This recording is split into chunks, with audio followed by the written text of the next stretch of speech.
The AC on my truck stopped working like a week ago, so I'm doing some troubleshooting to find out what the problem is.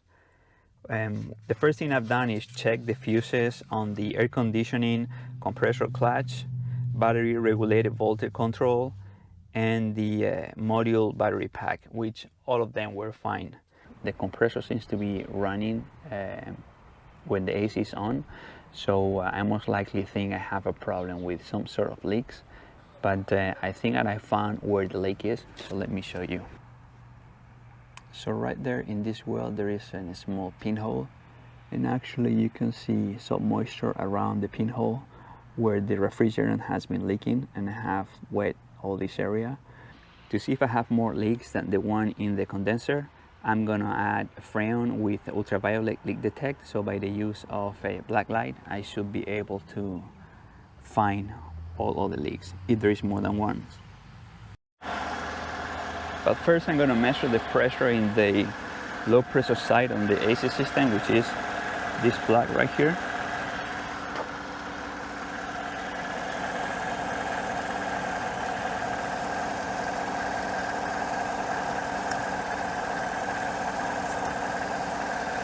And it's showing low pressure.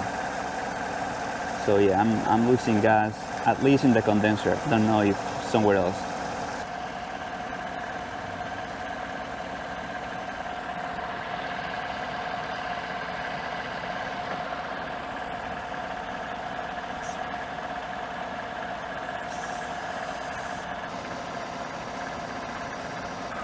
But I'm right now at 40 psi. So I think that's it. I'm gonna put the cap on. Let's see if it's blowing cold air. Oh yeah, blowing cold air. So I hope the problem is only on the condenser side, just one leak, and that will be an easy fix.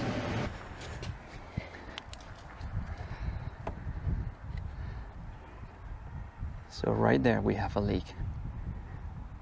You can see it can be seen shining under the UV light. It's also right underneath the track where the hoses comes out of the condenser. I'm checking if there is any leak, but so far everything seems to be okay. Yeah, and looking from the top, no leaks.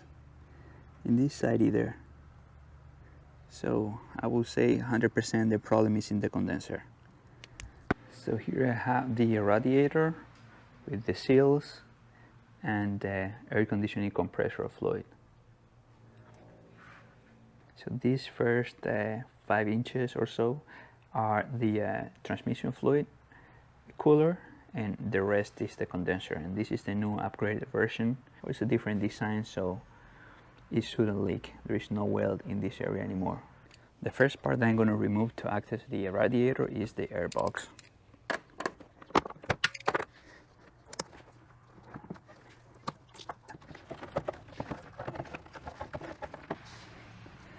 So the airbox is gone. The next thing I'm going to be removing is this plastic cover.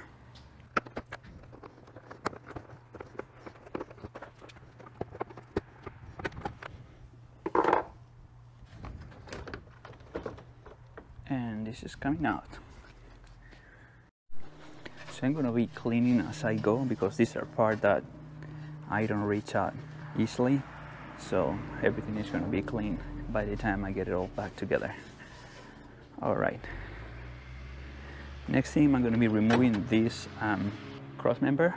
In order to do that, I'm gonna remove these ties, this one and this one, and I'm gonna pull this. I'll remove this bolt so I can move this reservoir backwards. These are 10mm bolts.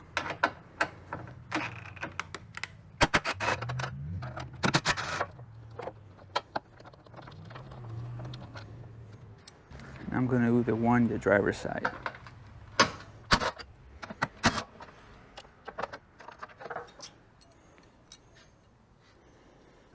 And the water reservoir is also a 10mm.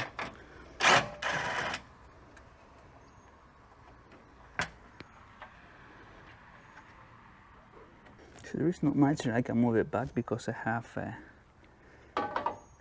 the tray, this secondary battery tray.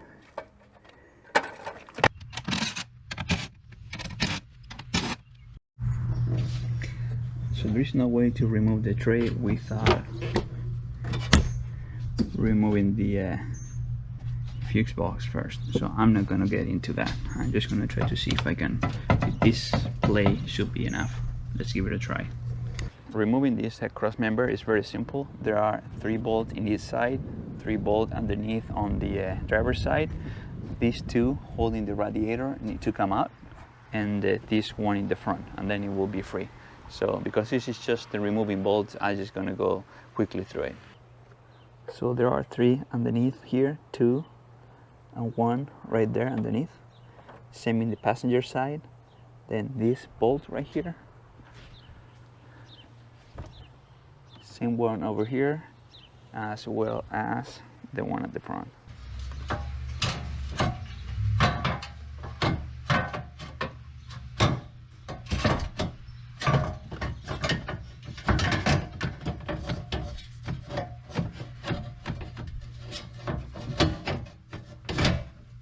There we go.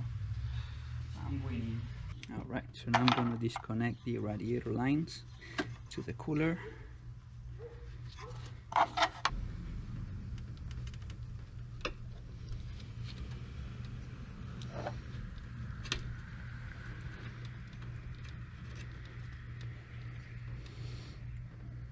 It's up, but I don't have it proper. There we go.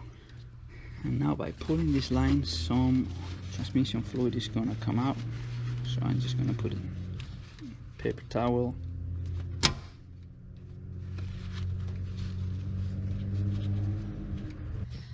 So I have to remove this plastic cap.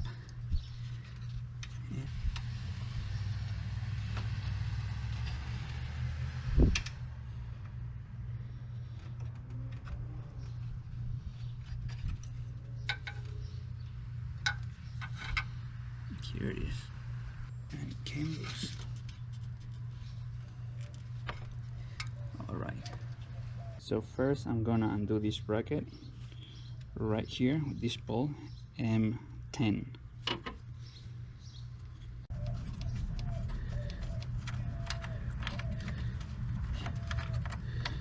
So the bolt is out, the bracket is loose. The last bolt to free the condenser is this one, right in between these 2 hoses. I'm showing it to you from the bottom. Well, let's see if this contraption works, which is a 30mm 1/2 inch with a 1/2 inch to 3/4, 3/4 to 1/4.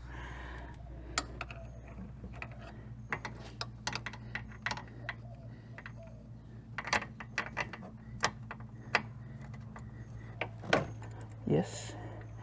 Oh yeah.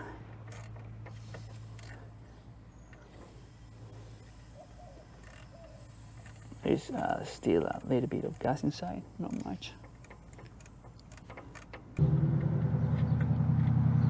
And here it is. So now the next step is removing or pulling these tabs to free the radiator.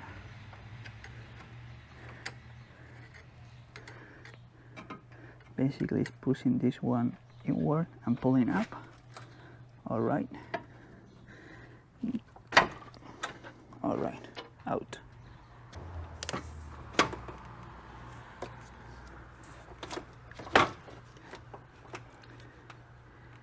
The radiator has this small stud right here, which is in the way. I'm gonna try to remove it. It's coming out. Here it is. Moment of truth, take 2.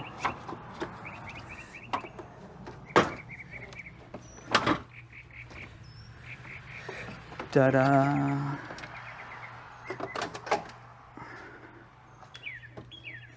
Yeah, I'm gonna vacuum all this dirt before I install the new one.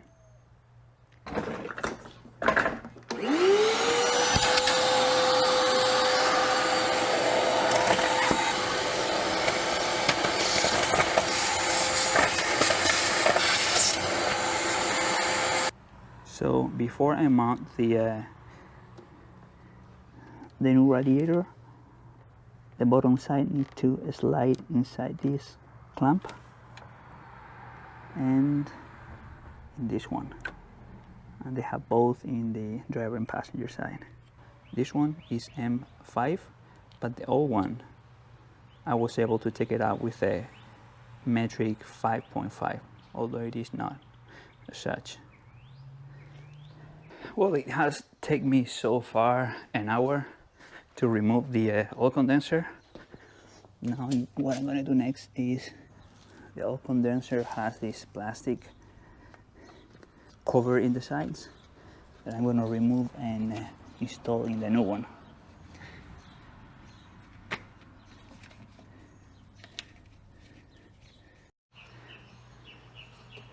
So now I'm going to check that the washers fit, which they do.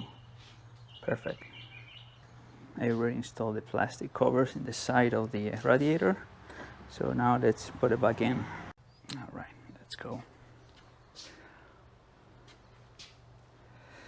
Now very carefully.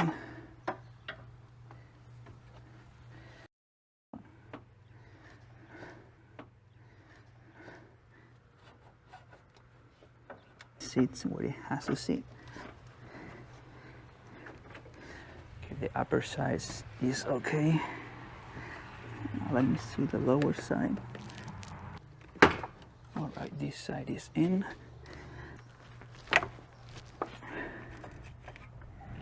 And in it went. So next I'm going to install the plastic bracket on the new one. This is to show you how it works in the old one. Put it like this and boom, that's it. The plastic bracket first, and next I'm gonna mount the small stud.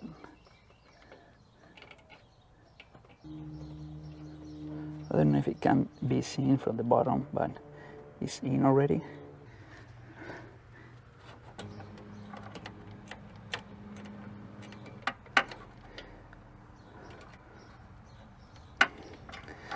All right, the stud is in. So now I'm going to remove the oil washers.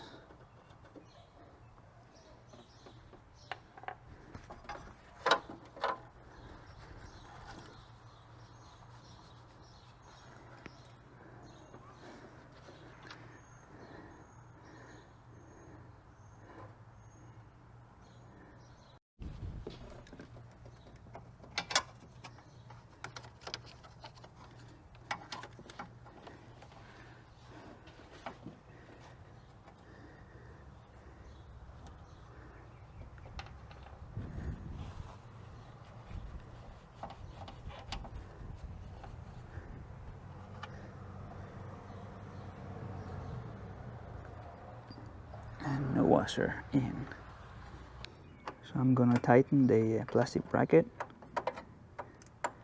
with the M10.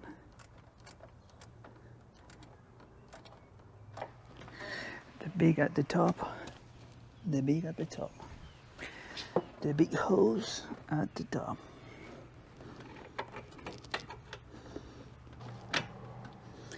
All right, see if I can hand tight the nut. I can't see anything, just feeling. Okay, here it is.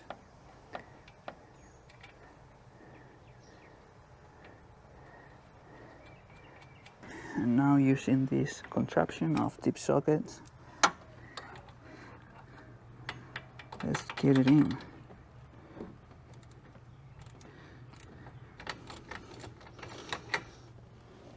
I'm gonna add 1.5 ounces of packed oil using this string DAS pump. This is closed. I'm gonna hook it up to the low pressure side, like so. And I'm gonna open the valve.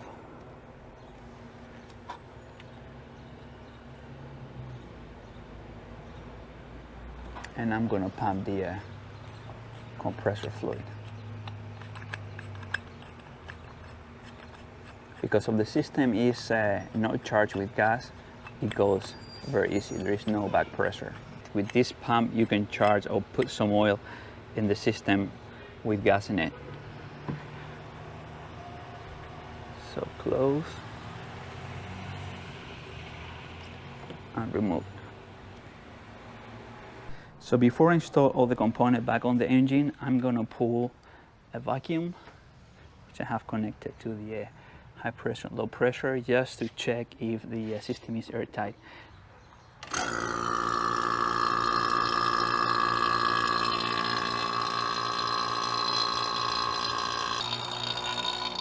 Gonna close.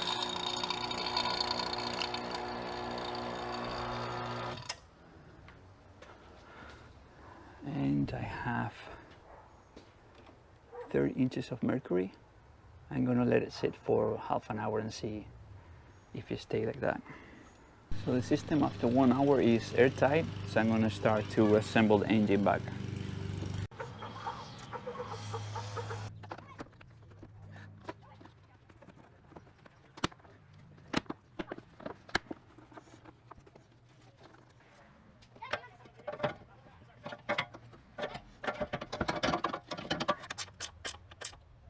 Alright, so the crossmember is all.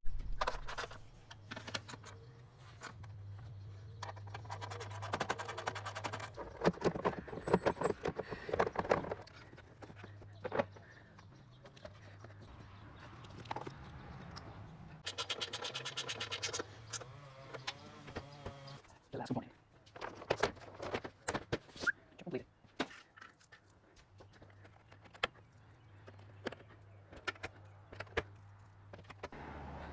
3 hours and a half later.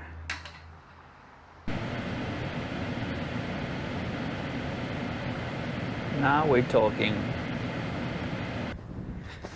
All right, job done, but not complete until all the tools are clean. See you next time.